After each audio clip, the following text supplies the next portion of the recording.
Hello, Senator. How are you, sir? I'm doing terrific, Glenn. How are you doing? Good. I want to talk about your new podcast on this. Every day you're distilling all of the things that you are. But I also want to ask you personally, I can't take this just relentless going over the same quote unquote facts over and over and over again and the lies. What is it like to have to sit there and not say anything and not have any distractions? What is this like for you?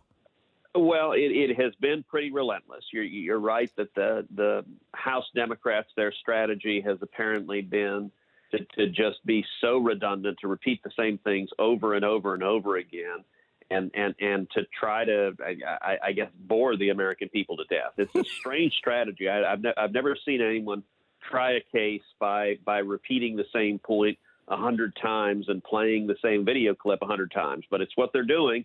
And they've got another day of it. We start today at 1 p.m. again, and they have another 9 hours left of their 24-hour opening argument. So at least that will be done by this evening. Has there been anything that has opened anybody's mind and went, no, wait a minute, hang on, I didn't know that? Well, have they made any good points?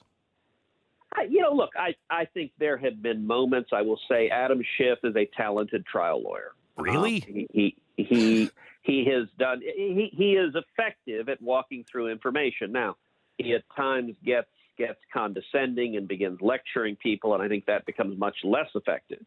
But when he's not on his high horse, he does an effective job of walking through various facts. Now, he ignores the other side completely. He ignores the counter arguments.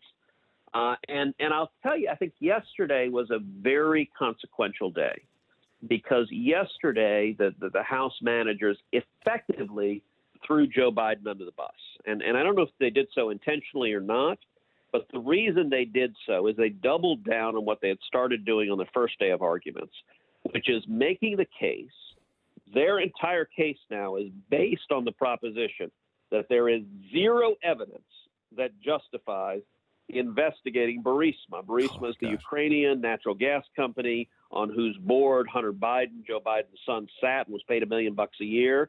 And their whole case now is based on the proposition that there was an investigation into Burisma was a fraud, a sham, it was bogus, that it was completely without merit. And the only reason anyone might wanted to investigate Burisma is because of improper political motives, because Joe Biden would be the president's one of his possible opponents in 2020.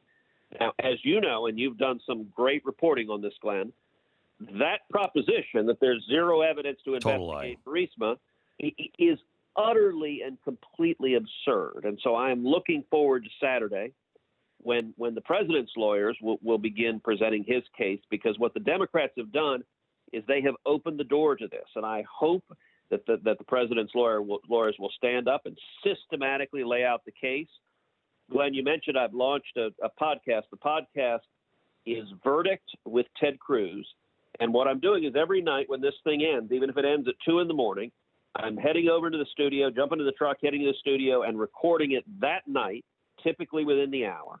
My thoughts, my assessments, about a half hour each night. And last night's podcast that we recorded just after midnight went through systematically. Here is all of the overwhelming evidence of corruption from Burisma that any president not only had the authority to investigate, but the responsibility to investigate. And that ultimately is why President Trump's going to be acquitted at the end of this process. So you made quite a statement the other day. You said, hey, they just opened themselves up for Hunter Biden being a witness. Tell me about, because you've mentioned it in, I think, Wednesday's podcast, the Republican secret weapon. Tell me what you mean by that and how you see this playing out. So the phrase "open the door," it's a phrase you'll see trial lawyers and litigators often make reference to. And what it means is when one side makes an issue contested, makes an issue important to their case, it opens the door then for the other side to bring in the refutation of that. So when they stand up yesterday, the House managers stood up absurdly and argued for about an hour that there's no reason at all to investigate Burisma. That opens the door to, well, here are all the reasons. And that means they've been arguing Hunter Biden is completely irrelevant to this case.